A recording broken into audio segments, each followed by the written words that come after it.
Apple के बारे में कहा जाता है कि अगर एक शख्स एक दिन में एक वैरायटी सुबह खाए, एप्पल की इतनी वैरायटीज हैं कि वो पूरी जिंदगी एक नई वैरायटी खाता है।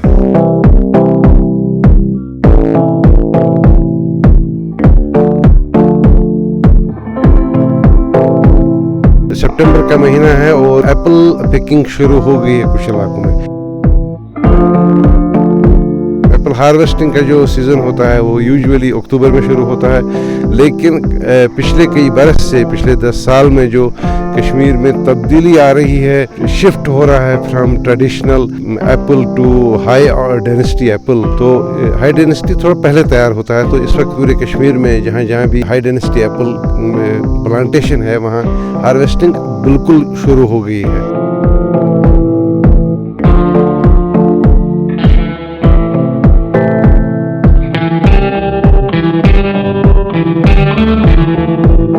आज हम एक प्रोग्रेसिव कल्टीवेटर से बात करेंगे जिन्होंने बहुत पहले अपने ट्रेडिशनल बाग को कन्वर्ट कर लिया हाई डेंसिटी में। दानिश मलिक साहब, आपका खुशामदीद। हम इस वक्त पिंजूरा में है, पिंजूरा शोपियान।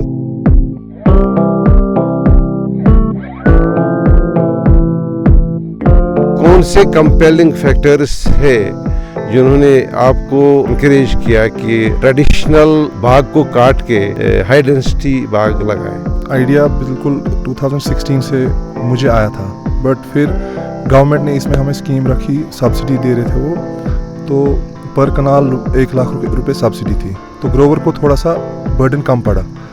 तो फिर यहाँ पे ट्रेडिशनल ऑर्चर्ड था जो कि 70-80 ईयर्स ओल्ड था, तो उसमें उतना प्रोड्यूस नहीं निकलता था और क्वालिटी प्रोड्यूस नहीं निकलता था। तो फिर हमने ये चेंज किया, मतलब, और ये चेंज हमारे लिए अच्छा रहा। इसमें हार्वेस्टिंग पहले ही होती है, कलर का कोई इशू नहीं है, साइज़ का कोई इशू नहीं है, और लेबर कंपोनेंट जैसे बात करेंगे तो इस टाइम लेबर भी अवेलेबल है। फिर जब यहाँ पे हर कहीं एक ही साथ तैयार होता है तो उस टाइम लेबर की भी शॉर्टेज रहती है, तो ये बेटर टाइम है, रेट्स भी अच्छी आती हैं। अभी मार्केट में एप्पल होता नहीं है ज़्यादा, तो ये जो स्टार्ट में जब हार्वेस्ट होता है तो वो इसका फ़ायदा अच्छे से उठाते हैं।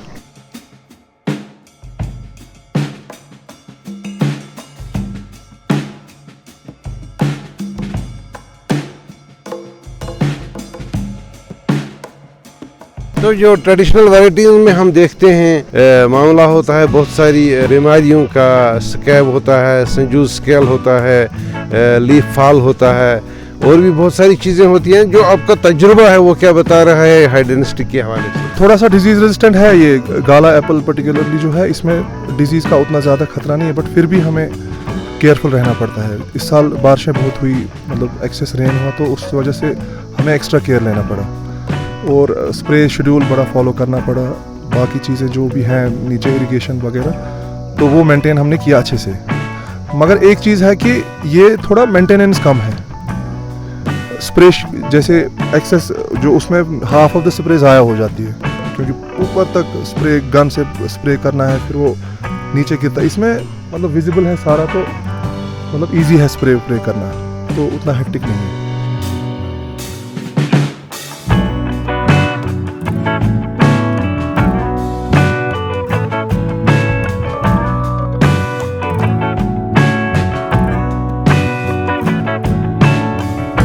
हाई डेंसिटी के ऑर्चर्ड्स होते हैं, इसमें कुछ बिल्कुल वैसा ही ख्याल रखना होता है जैसे मान लीजिए पोल्ट्री का, सही वक्त पे पानी देना, सही वक्त पे, मतलब बहुत सारी चीज़ें हैं, सिर्फ पानी ही नहीं है। तो वो जो कि ट्रेडिशनल में उस हिसाब से हुआ नहीं करता था। तो क्या ये लेबर इंटेंसिव है, इसमें ज़्यादा लेबर लगता है? मैं ये कह सकता हूँ कि पहले साल है, पहले 1-2 साल, जब तक ये शेप में आ जाएगा, पहले साल इसको ज़्यादा पानी देना है। मतलब इस साल बारिश हुई बहुत ज़्यादा, हमने उतना नहीं किया इस साल, ड्रिप इरिगेशन वगैरह नहीं उतना किया यूज़। मगर बाकी फैक्टर्स भी है ना, उसमें चलो थोड़ा सा है कम, मगर इतना यील्ड नहीं मिलेगा आपको, इतनी क्वालिटी अच्छी नहीं मिलेगी उसमें। 40% उसमें बी ग्रेड निकलता है हमें, क्योंकि वो नीचे जो सनलाइट नहीं आती है तो वो पकता ही नहीं है, वो फिर बिल्कुल कच्चा रह जाता है। तो जब हम मार्केट में वो सेल करते हैं तो लोग लाल एप्पल ढूंढते हैं, वो उतना वो नहीं देखते हैं कि ये डिलीशियस है, ये क्या वैरायटी है, तो वो ज़्यादा कलर पे हो जाते हैं फोकस। तो उस वजह से मेरे हिसाब से ट्रेडिशनल का अपना एक है, मगर ये हमारे लिए, मुझे लग रहा है मेरे लिए पर्सनली ये अच्छा रहा।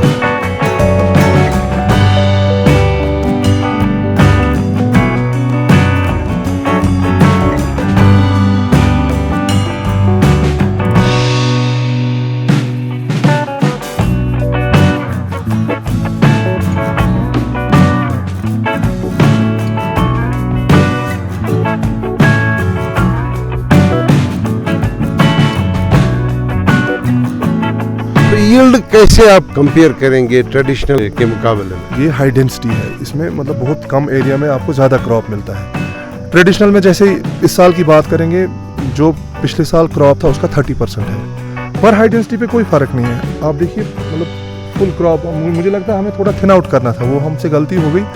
इसमें तो एक्सेस रहता है, उसमें हमें प्रॉब्लम आती है, एक साल माल निकलता है, दूसरे साल नहीं निकलता है।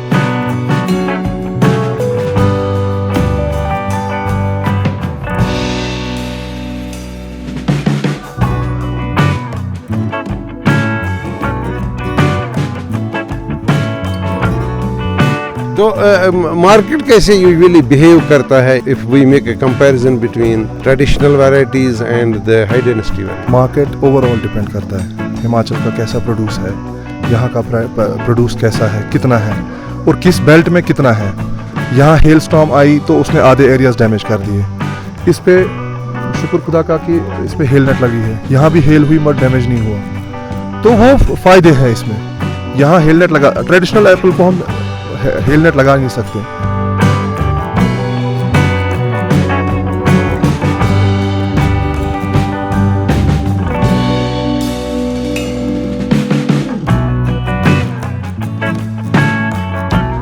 एप्पल के बारे में कहा जाता है कि अगर एक शख्स एक दिन में एक वैरायटी सुबह खाए, एप्पल की इतनी वैरायटीज़ हैं कि वो पूरी ज़िंदगी एक नई वैरायटी खाता है। लेकिन आपने ये जो हाई डेंसिटी वैरायटीज़ में कौन सी वैरायटी है जो मार्केट और यहाँ की ज़मीन दोनों को सूट करता है?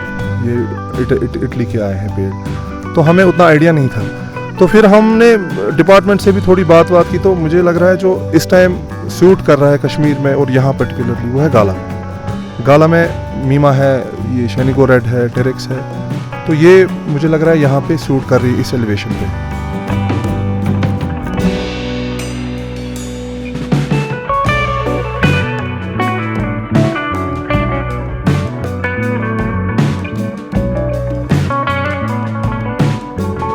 पिंजूरा एक वसी इलाका है, हाई डेंसिटी को जिसने मिशन मोड में लाया वो भी पिंजूरा का ही एक शख्स है। तो क्या पिंजूरा में कोई बड़ी तब्दीली वाक़ा होगी? बहुत ज़्यादा लोग हाई डेंसिटी यूज़ करते हैं। हाई डेंसिटी नहीं कर रहे हैं क्योंकि लोगों के पास जो ट्रेडिशनल ऑर्चर्ड्स हैं वो मतलब कई लोग अफोर्ड नहीं कर पाते। पहले वो काटना है तो एक साल तो चला गया, फिर अगले साल प्लांटेशन है, मतलब फिर थोड़ा थोड़ा जब तक ये बढ़ेगा तब तक ये वहाँ से प्रोड्यूस देगा। तो उतना लोग चेंज के लिए तैयार नहीं है। अब जिसने ये स्टेप उठाया मेरे हिसाब से तो अच्छा किया। ज़्यादा इसमें फ़ायदा जो है पुलवामा, अनंतनाग, कुलगाम, जहाँ लैंड थोड़ी वैकेंट थी उन्होंने उठाया फ़ायदा। जी उन्होंने शुरू ही किया क्योंकि उनके पास था ही नहीं, वैकेंट लैंड था, तो उनके लिए अच्छा, मतलब उनके लिए तो ऑप्शन था ही यही। तो यहाँ थोड़ा कम है क्योंकि लोग चेंज के लिए अभी तैयार नहीं है। वो जो जिसका घर ही उसी पे चलता है सेब से, वो अफोर्ड नहीं कर पाता ये 2 साल, क्योंकि 2 साल आपकी इनकम नहीं आएगी।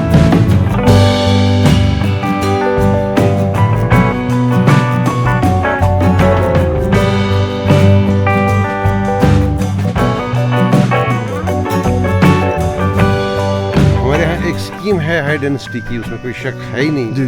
जिसमें एक एलिमेंट है सब्सिडी का भी, लेकिन पॉलिसी मेकर्स ने ये सोचा भी नहीं था कि लोगों में बड़ी रिलक्टेंस रहेगी ट्रेडिशनल ऑर्चर्ड्स को उसमें चेंज करने की, क्योंकि इसमें प्रॉब्लम ये रहेगी कि 2 साल उनका कुछ आमदनी का हिसाब किताब नहीं रहेगा। तो क्या स्कीम में एक रिवीजन होने की ज़रूरत है ताकि इन चीज़ों का भी ख्याल रखा जाए? होने की ज़रूरत है, बट अब ये गवर्नमेंट को देखना होगा कि बजटिंग में क्या होगा, कैसे होगा, कितना फिर चेंज करेंगे। तो मेरे हिसाब से तो होना चाहिए। अलबत्ता मैं एक चीज़ बोलना चाहूँगा कि मार्केटिंग में थोड़ा गवर्नमेंट की हेल्प होनी चाहिए। कहीं हमें बेचना कहाँ है, डिपार्टमेंट स्टोर्स में यही एप्पल 400-500 रुपये का केजी बिकता है, हमें मिलता है वही 100 से ज़्यादा तो नहीं, 100-110। तो मुझे लगता है गवर्नमेंट अगर कुछ इसमें करना चाह रही है तो वो हमें मार्केटिंग में हेल्प करे। हमें कहाँ, देखिए ये हाई एंड मतलब बड़ा डेलिकेट प्रोडक्ट है, ये पहुंचाना कहाँ है डिपार्टमेंटल स्टोर्स तक, एक्सपोर्ट भी। तो मुझे लगता है गवर्नमेंट को उसमें थोड़ा सा हेल्प करना चाहिए, ये मुझे पर्सनली लग रहा है।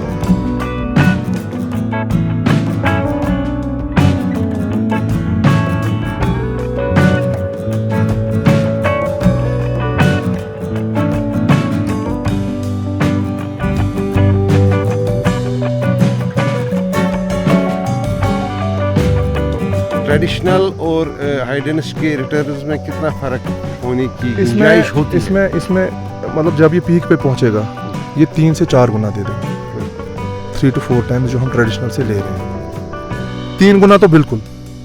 और मेरे अभी पेड़ मतलब ये 4th ईयर 5th ईयर में है, 4th ईयर में है, तो अभी ये पीक पे नहीं है, अभी भी ये छोटे ही हैं। मतलब जब इसकी मतलब केजी के हिसाब से देखेंगे 40 केजी तक ये देगा, 2 क्रेट मानो, तो वो हो गए 4 डब्बे लगभग, 3-4 डब्बे। तो डब्बा अगर 1000 का ही मानो बिकेगा जो कि लोवेस्ट है, तो तभी एक पेड़ से हम 3000 रुपये ले रहे हैं, और एक कनाल में ये 160 पेड़ आते हैं। तो फिर ट्रेडिशनल की आप खुद ही देखो, उसमें तो उतना है ही नहीं, उसमें एक साल निकलता है, एक साल नहीं निकलता, इसमें कांस्टेंट है। हर साल मुझे यही प्रोड्यूस है, पिछले 3-4 साल से इसमें निकल रहा है, मगर इसी हिसाब से निकल रहा है, कम मुझे नहीं हुआ इसमें।